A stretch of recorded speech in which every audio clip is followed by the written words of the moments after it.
Hello, welcome to Process Guy. In today's video, we are going to be learning about Flexbox layout and media queries. The Flexbox layout aims at providing a more efficient way to lay out, align, and distribute spaces along items in a container. Even when their sizes are unknown, you can dynamically assign items to be flexible or to stretch across the width of the container you are working with. The main idea behind the flex layout is to give the container the ability to alter its item width or the height to best fit the available space, mostly to accommodate all kinds of display devices and screen sizes. A flex container expands items to fill available free spaces or shrink them to prevent overflow. Media query. When you are designing a website, it is really important that your content looks good on all devices. In CSS, a media query is used to apply a set of style based on the browser's characteristics, which include or are not limited to the width, the height, or the screen resolution. So media query allows you to be able to decide the style to apply to each of these scenarios. So we're going to look at how you will be able to use the media query and Flexbox together. And by the way, you could use all these independently, but we just wanted to cover Flexbox and media query in this tutorial. Just like grid, since Flexbox is a whole module and not a single property, it involves a lot of things, including the whole set of properties. Some of them are meant to be applied on the container, which is the parent, while the other one to be applied on the items, which is the flex item. So we have two things we will be working with: the flex container, that's the parent container, and the flex item, that is the item inside the flex container. So let's have a look. So let's create a kind of helper class to help us visualize what we're doing.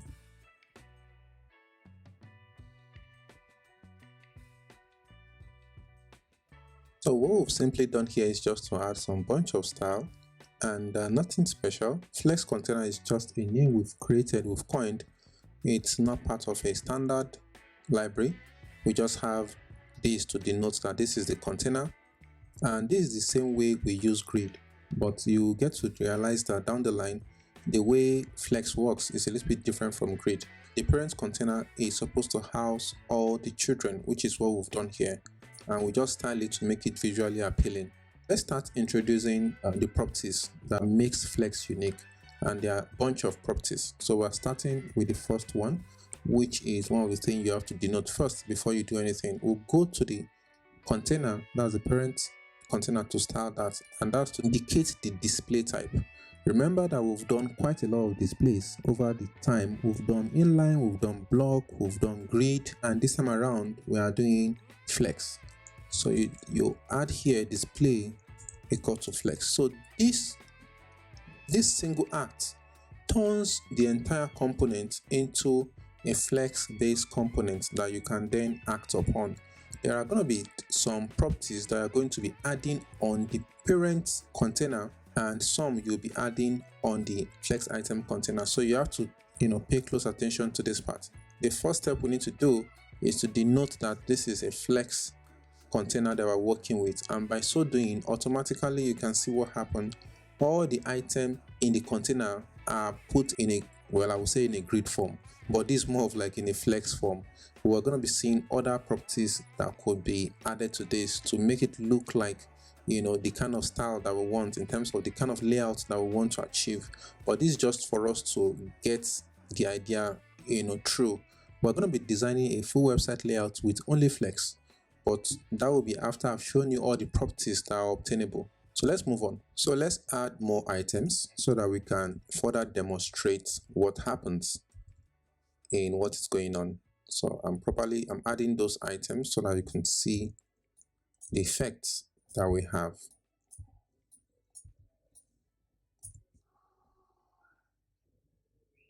So we have our flex item up to 10, and everything is in a flex container. So the next property we want to talk about next is flex direction, which is the direction of the item that you have. This is what is now obtainable on grid. So you could decide that the direction of the item should flow from, by default it flows from left to right. You could decide that you want it to be reversed. You could want it to be either a column, because as it is now is role based, so you might determine you want to be column and whatnot. So let's see all the options that we have in the flex direction.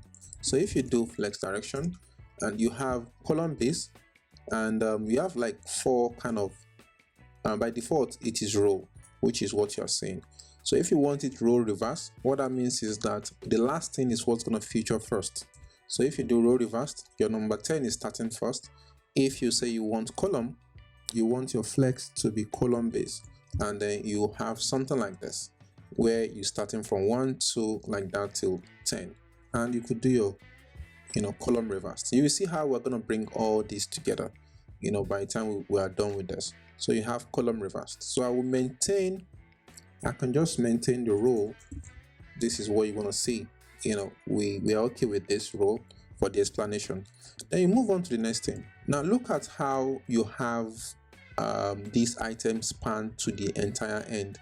It's possible because if I have the number 11 now, you will see what's going to happen. What's happening is that our item has a scroll option enabled to it.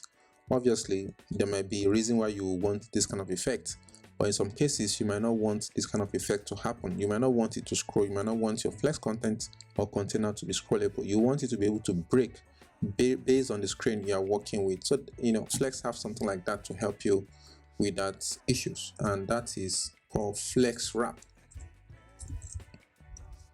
So you can determine if you want the wrap to be reversed, or you want it wrapped, or you don't even want it wrapped at all. By default, it doesn't wrap. You have to enable the wrap feature to it. So once you say wrap, it gets to do something like this. So once it sees that your contents, you are done with your content, because the container knows the width of the content. Based on my settings, I specify the padding on the body to be 1 m.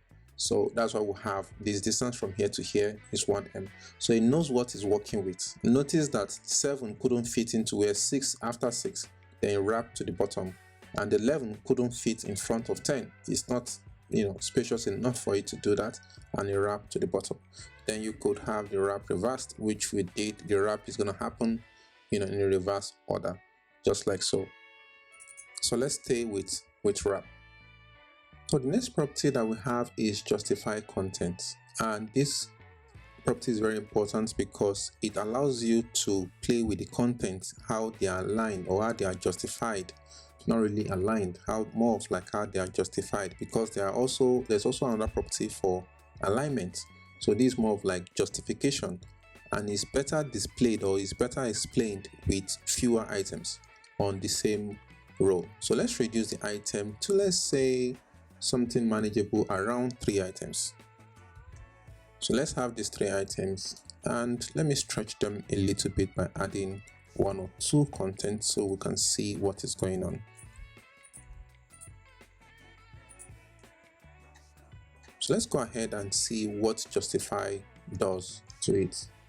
So if you have justify property, justify content. So there are quite a lot of properties you can set under the justification. So you can determine if it should be justify left. By default, it's justify left. So you could also have justify right. It will, all the old content will be aligned, to the right.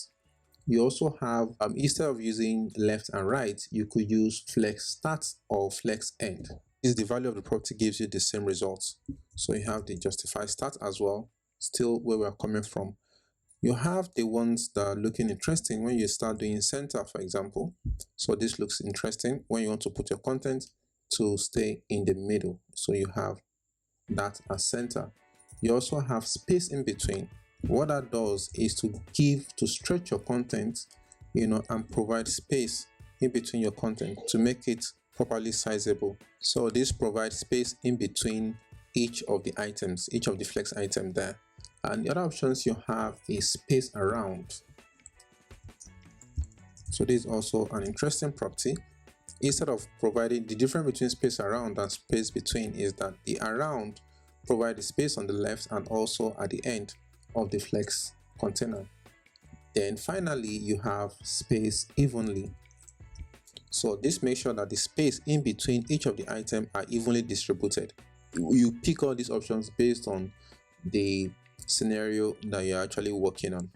Let's maintain space between while we introduce the next property. So the next property it works also in line with justify content, and the next property is align item. The align item allows you to move the item based on the rows. You notice that justify content is based on the columns. Align item is based on all the item on each row. So let's go ahead and see what that does. But before we do that, we need to play with the content so that we'll have a different effect, and you can then see the example properly. So let's say we have this one this way. I can do 0, 1, just to give it this kind of effect. So you will notice that by default, the first item is longer than the other items, but of course, the way it does is that it stretches the content by default such that it can properly fit into the flex container that it has. But there are scenarios where you don't want to stretch this content out. It's possible that you just want only the one that is filled, to work the way it is. You don't want to stretch the content, and there are ways to go about it if you don't want those content stretch, and that's by adding the align items property, how you want your item to be aligned. So we have options like flex start, and flex start means that the item should start from the top. All the items should be aligned to the top. That's what this one does. So irrespective of the fact that there are contents here, it doesn't disturb what this other part is saying. So you have flex start, obviously you have end, flex end, which is the opposite flex start.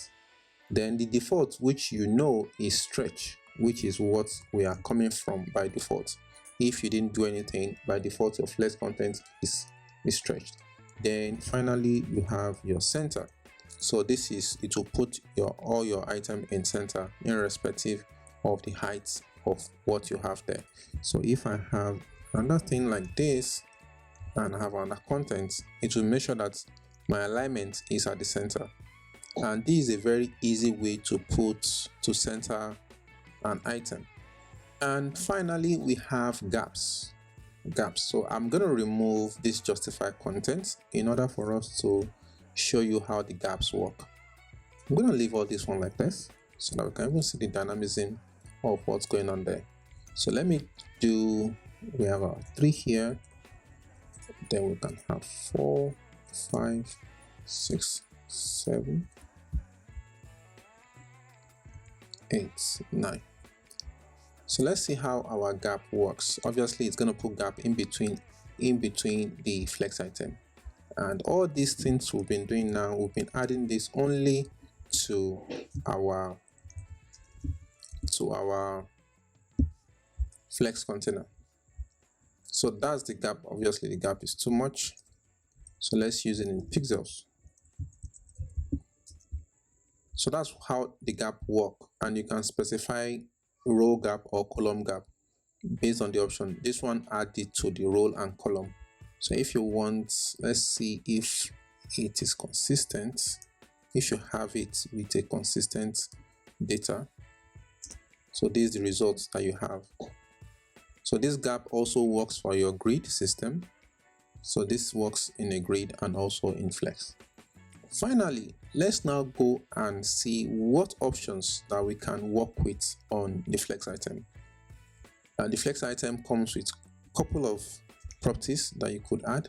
Let's start exploring them one after the other. The first item we're going to be talking about is order. The order property allows you to specify at what point you want the item to show in the display of the container. By default, the order is as you apply them on your source code. So the order of this is 1, 2, 3, 4, like that, as it is numbered. So for some reason you might want to change the order, and you will get to see us work with this when we are doing our sample template. How do you add the order property? The order property can be added to individual flex item. You won't align, you won't add the order to everything by default. It won't work. You won't see any results.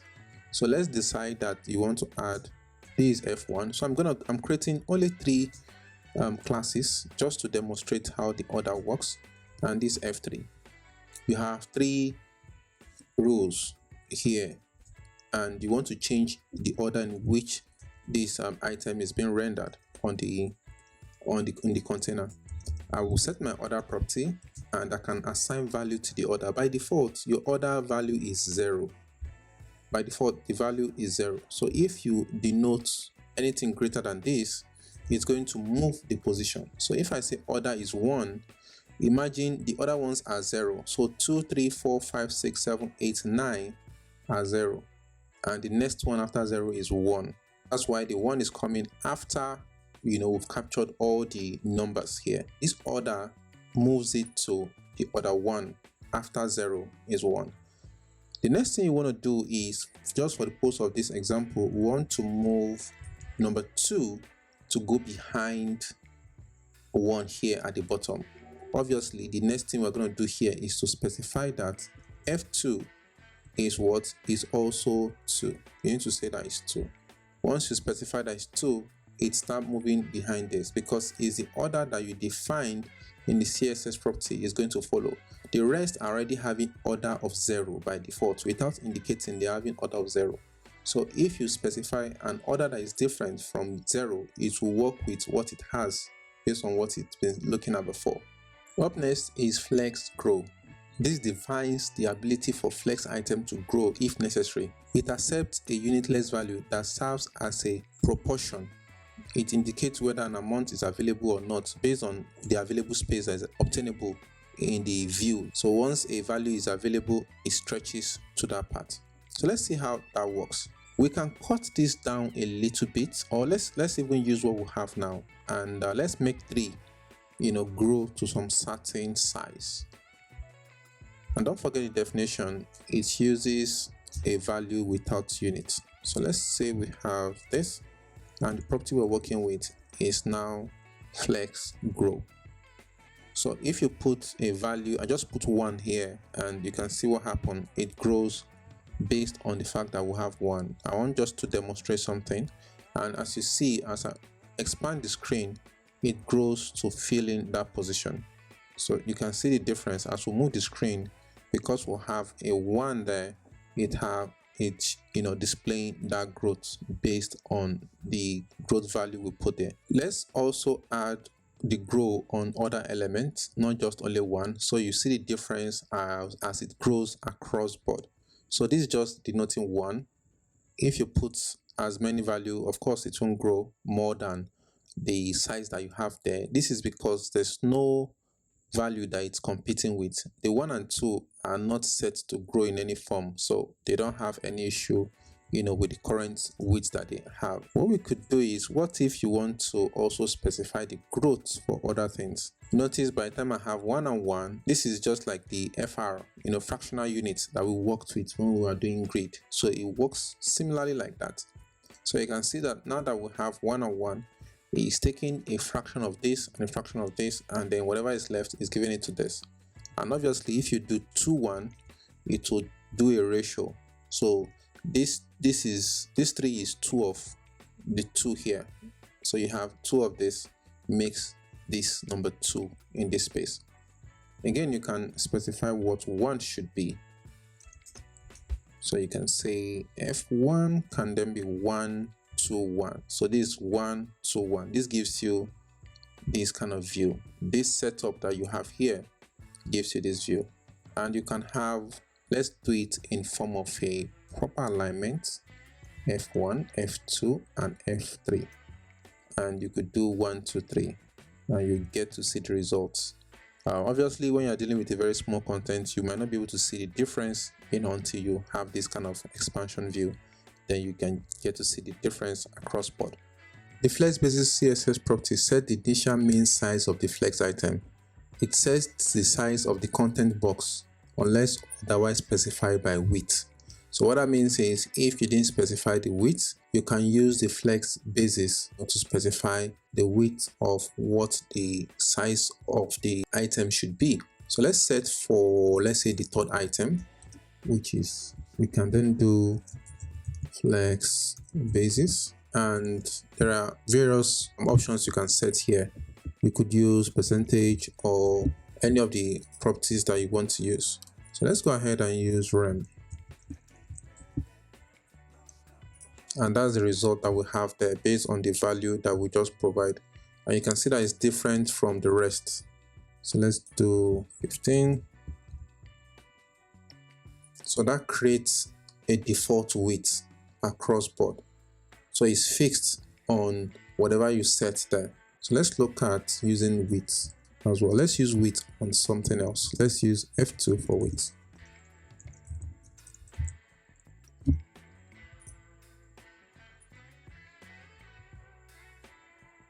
So you can see width also working alongside. Align self. What align self allows you to do is for you to be able to align individual item, the flex item, either to align it to start, center, or end. Before we can do any alignment, we need to change the height of what we have here, because you can't do any alignment. This is already taking 100% width. So let's specify the height of our flex container. So let's do this and limit the height of each of the flex item to be half of it, or let's do 200. Okay, then by this case you can then decide on what to do with each of the item. You can then use the align self property I just mentioned. Now you could do align self and decide what you want to do with it. So if you say center, you have your item shifting like this, and you can do flex start, which is the default, and you can do flex end, which is what you have here. And finally, before we move to media query, let me use this opportunity to show you how to center an item in a dead center. So we could remove all this that we've done, and we could remove everything here, and the idea is to center this item. So let's increase this to 400, and the align item will be set to center. What do you think will be set next? We don't need to specify this. Next thing is to justify content. Will also be set to center. So this is a very nifty way to set an item to dead center. So this is perfect center. At every point it will be in the center. So this is a very easy way to set item to the center by using flex container and flex item.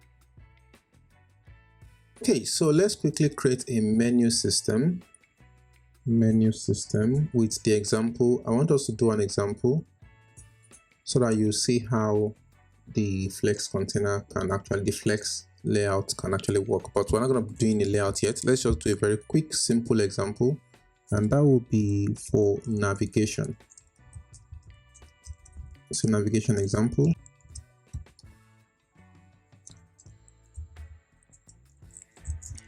So this is going to be our nav, and we're going to have item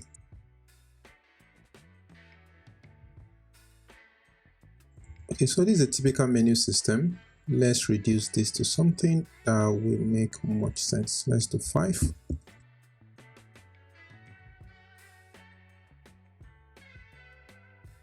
Let's go ahead and style the nav class that we've created.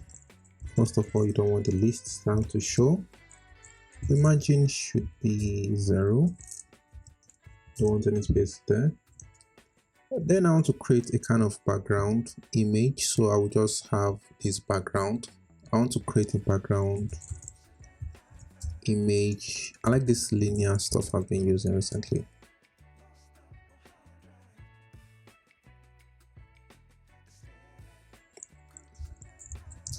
Let me quickly remove that color and make it white while we are still working at our nav container. So this our nav container is going to be, obviously the display is going to be flex. So which is the major reason why we are doing this, is to make it a flex.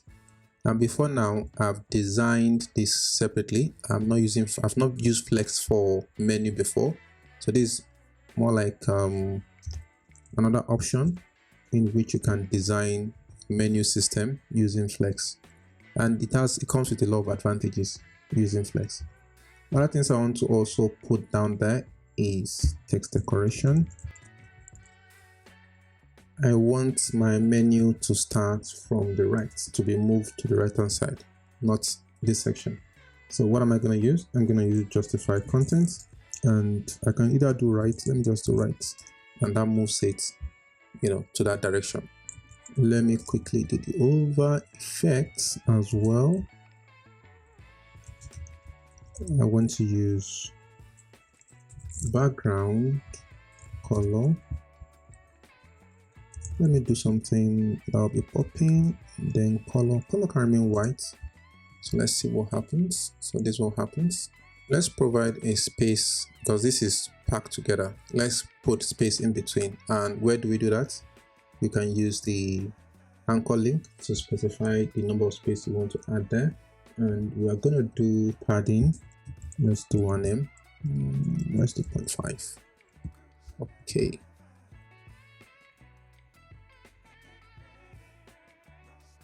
Yeah, that's kind of odd. So we need to set the same feature we did here for our elements here, which is the anchor. We need to let the nav, this section here, we need to also give it that padding of 0.5 so that it will properly fit what we're doing. So this is the result of what we have when it's set that way. With one or two things that we've learned so far, which is flex flow direction. Flex direction, which we talked about, and this is row reverse. This if you want to have it in reversal, and then you have it this way. And this is where you want to do column, which is also interesting. So this is if you want your menu. We're going to address this later, but this is just to show you the effects that you have when you're looking at a column-based flex item. And this will be good for when you're working with a smaller device where you want to have it this way. Let's go ahead and then address media query and see how we can use media query to do this. In our definition of what a media query is, we told you that the idea of a media query is such that it allows you to target a specific device. As the case may be, this can be a very large device, which is okay as it is now. But once you get to a smaller device, how can you tell CSS that, oh, I'm in a small device, render this differently? That is what we're about to do now. So everything we've written here is actually targeted at a large screen. How do you target a smaller screen? So we introduce something new now. Officially, we are introducing media query. So this is the code you need to write to target that. There are some keywords which we will need to introduce to tell you more about media query, and that is called @media. Obviously, we are adding everything under the style section because it is not added to the HTML tag, it is within the styling element. So you add @media. This is how you start to define your media query. You have to say @media screen. What screen means is that it should be visible on a screen. So you can actually target a print media, meaning when you are sending it to the printer, maybe you want to see a specific thing. So that's what that is talking about. But we'll just be focusing on screen and screen resolution. When we were talking, for those of you that have gone through Bootstrap, you notice what they call breakpoints. Breakpoint is at the interval where your screen changes from one device to another device. We talked about SM, LG, MD, and extra screen. All these are denoted with screen width. They have a specific number. For small screen is around 400 pixels, and we're going to be specifying that in figures. We're going to be specifying that, okay, we are targeting a small screen and this is the width we are looking at. So let's go ahead and target a small device. To target a small device, we will do something like this. At media screen and minimum width should be 480. So once the minimum width falls between 480, what should happen? So let's quickly do a demo. Whatever you put here is another style sheet altogether. So let's say we want to change the body styling, and notice the body styling I did here. The whole thing I did under the body styling.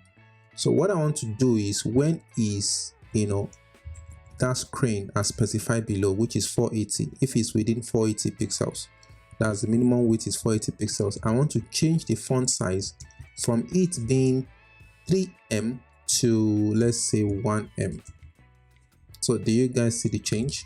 Automatically my screen is changed based on what I'm looking at. So I'm going to increase this so that you can see the difference. So let me add 680.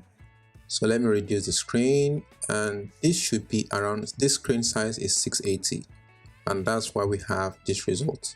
If I increase it to 780, if you keep increasing, so this is 780 here, and anything above 780, you have this small 1M menu system that you're looking at.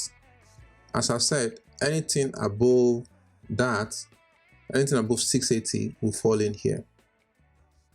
And you can also use another query type. Instead of the minimum width, you can also say max. So you have max and minimum, so you can choose which of the nomenclature you want to use. So if it's maximum, it will focus on the opposite of what we just did. So if the maximum falls under 680, it will render the code that you have in here. The style sheet the style that you wrapped in here is what will be denoted there. So anything more than 680, it will not process this. It will only process the other ones that we've been seeing before now. So you have options to choose if you want to target minimum width or maximum width. So which one that you feel it's suited for your own content is what you use. So this is how media query is being used. I will target 600, and let's go ahead and implement for when you're working with a smaller screen. Let's see what it is. So I'm not going to bother about, so what I'm going to bother about now is the nav, because that's what we want to style. We want to change the order in which we are looking at this. Once we are on a small screen, we want to change it from this view to be a column view. So we are focused on our nav, and we can then go ahead and restyle a specific property that we want to look at. So I'm focused on the flex direction, and obviously we are specifying that it should be column.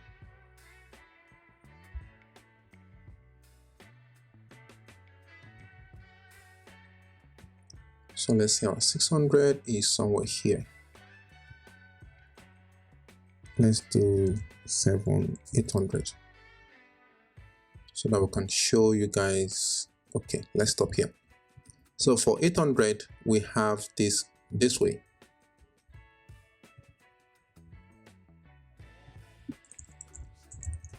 Let's start each of the menu system, and what we want to correct first is this effect. I wanted that it should be a display by default, and that's going to correct one or two things for us. The display should be a block rather, and once we do that, we have this effect. We can also remove the padding at each of the end where you have here, and that can be removed.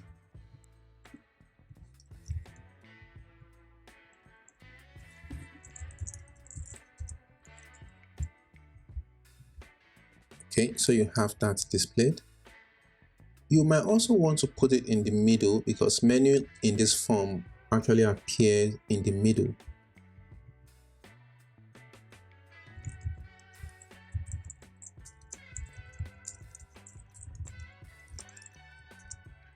Then I want to create a kind of border kind of effect at the bottom.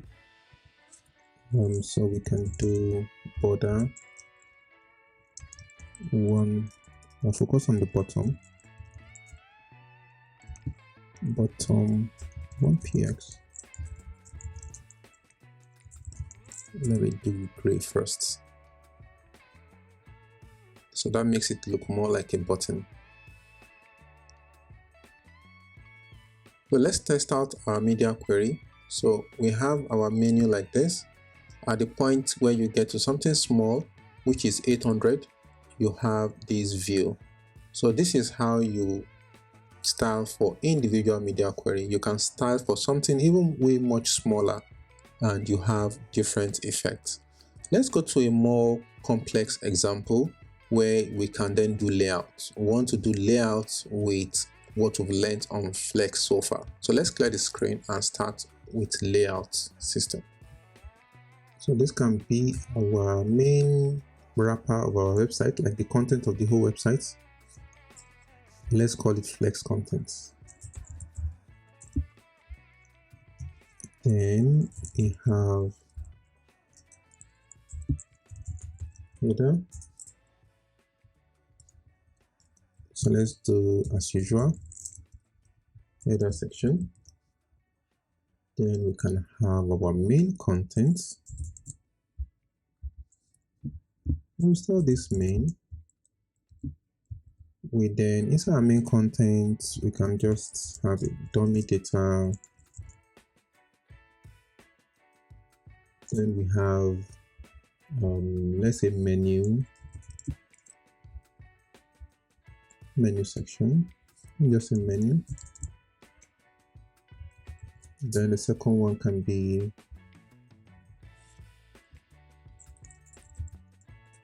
let me say option 1,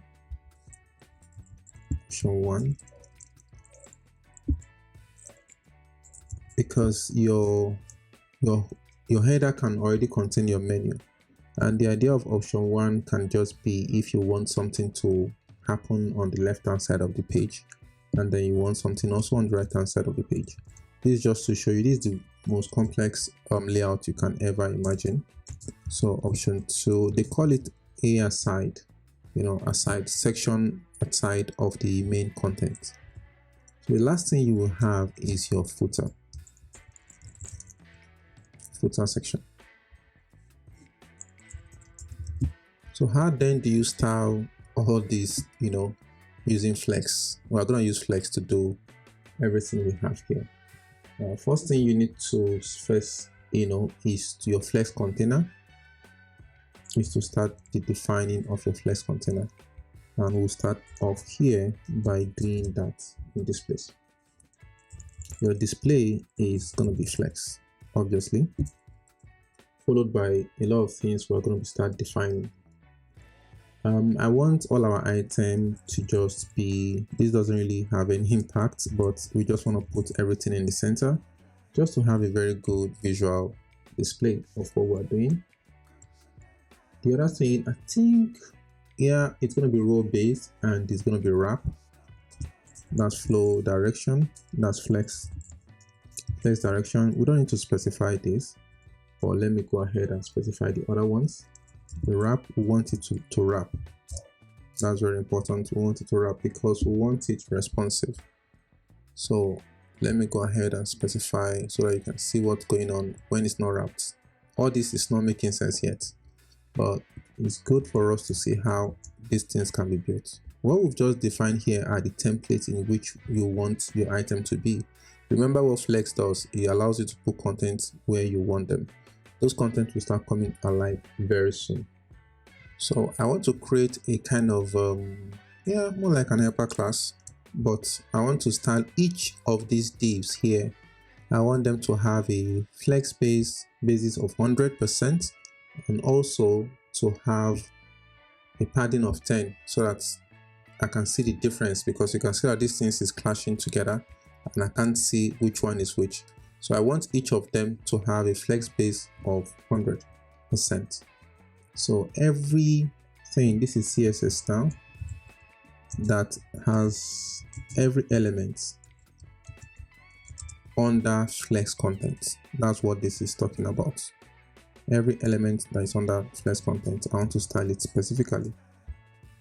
to have padding of, let's say 10 pixels to create a kind of padding. And I also want to have flex basis to be 100%. So to make it look like this.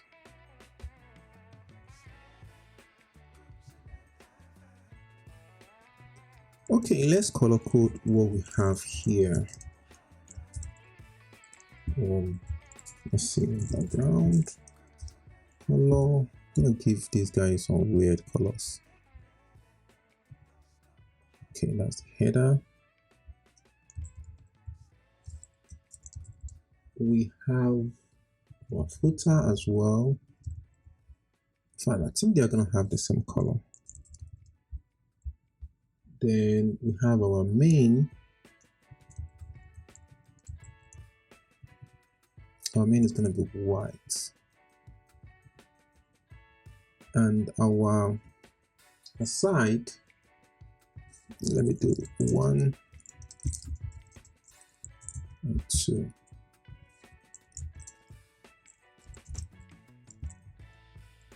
I think I'm gonna do yellow.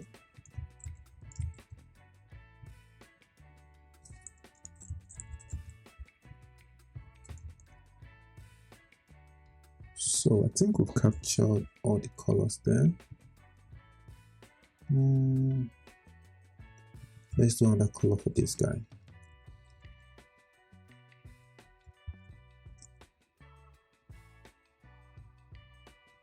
Okay, we are looking good.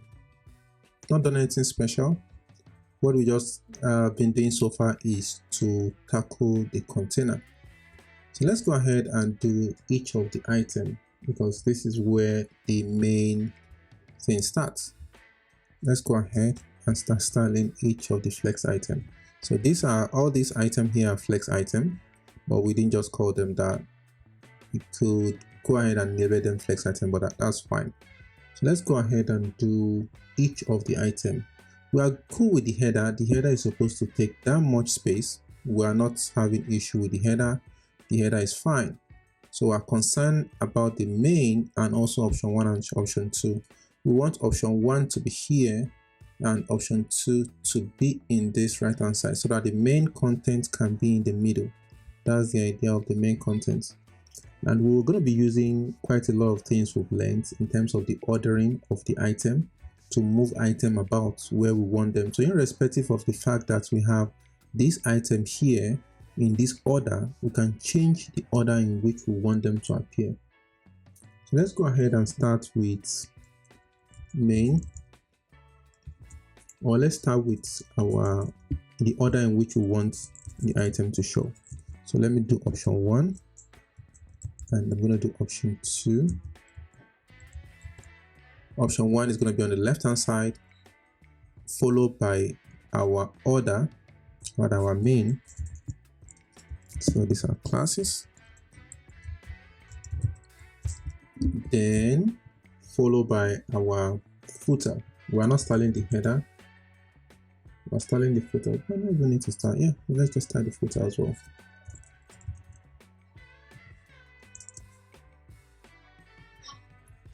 So what are we going to put in this? So we'll specify our order 1 to start, our option 1 to be order 1, and main to be order 2,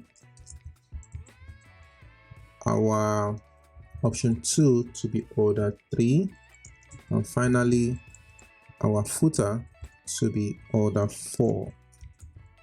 So that is more in line with what we want to do.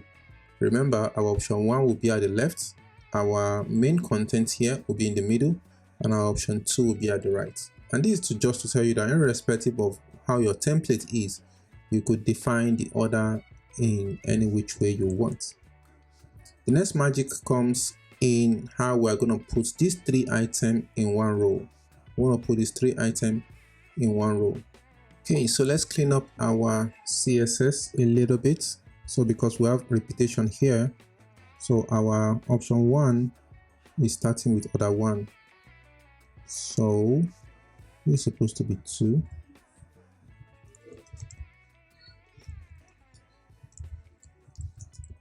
Then our option 2 is starting with order 3.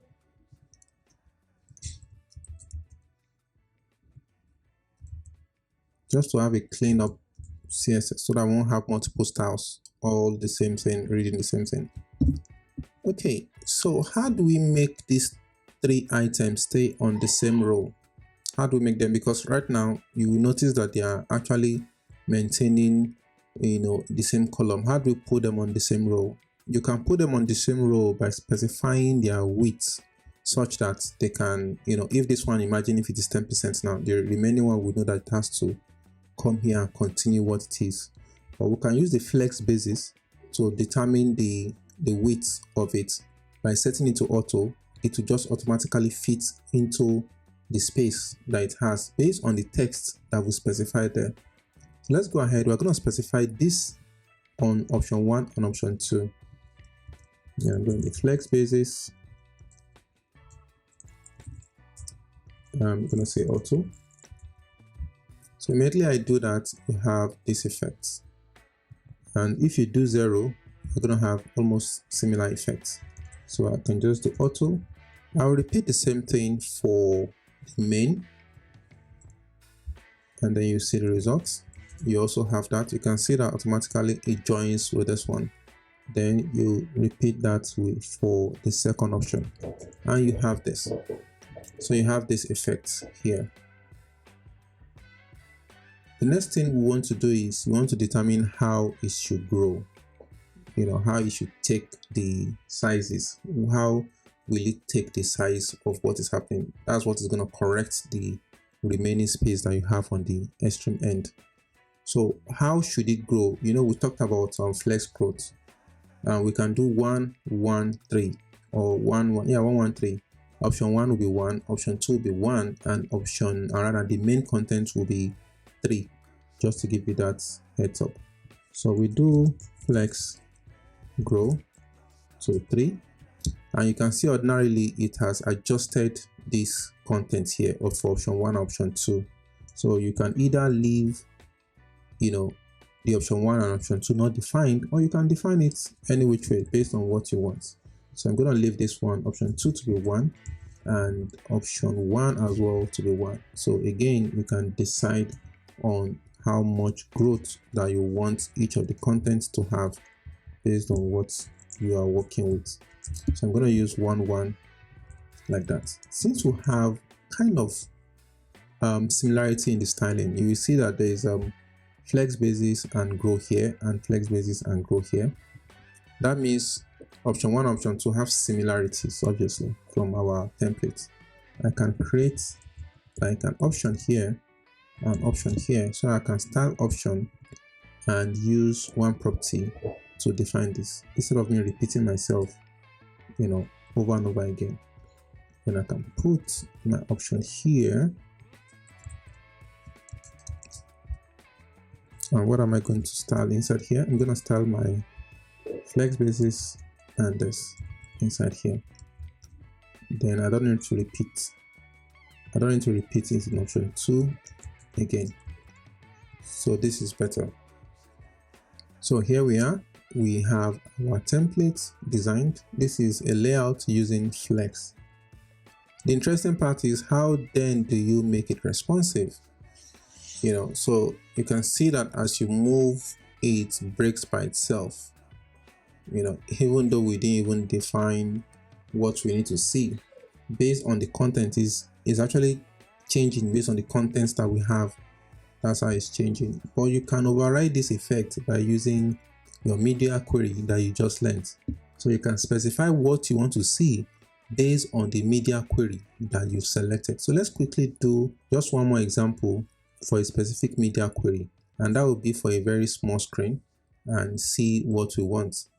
Because for a small screen, you might want the order to be different irrespective of the way it is ordered now. Maybe you want to change that option 1 and option 2 to be on the base here instead of it looking like this. You can change the entire template based on the screen size. So let's go ahead and change this template based on the screen size. Okay, so now let's see how we can implement a different view based on the media query. or based on the device. You can see that this template is working quite fine, but as you go smaller, of course, it's still working fine. It's possible that you want to change the template entirely based on the device. Like on a small device now, you might want to decide to put this option 1 on the bottom here and make them share the screen, like option 1 on the left and option 2 on the right. That can be a requirement for your template. So let's go ahead and put the code in for a particular screen. So this code is specified for minimum width of 800. Let's see the deal breaker here. Let's set something, the background for the body property, so that we can see what happens once the width is at that breakpoint. So let's do black, and you can see this is from 800 upward, but we are targeting something downward. We want to focus on the maximum. We are already done with setting for a larger screen. We are done with setting for larger screen. Our focus is on a smaller screen, which is 800 here. We can just do 900 for a better view. So we can focus on 900 so that we can have a larger view like this. Okay, 900 is good. So as I've said, we want to put the option 1 here and option 2 at the other side of the screen. Okay, so let's go by installing our option. What we then need to do here is to, that the system already has predefined order type. This one being order 1, order 2, order 3, order 4. What we want to do now is that all options should be order 1 or order 2. Let's try what order 1 says. Obviously, if we put order 1, what happens is that option 1 and option 2 align first before your main align. When you say, okay, you want it to be order 2, what happens? Your main comes first and your option 1 or option 2 becomes the next line of order. And this is exactly what we want, as I've said, based on what your template is looking at. So on a normal view, this is what you want your big site should look like. When you get to a smaller content like this, you want your site to look like this. So it is in the order of preference. So this can be a preference design for a smaller device.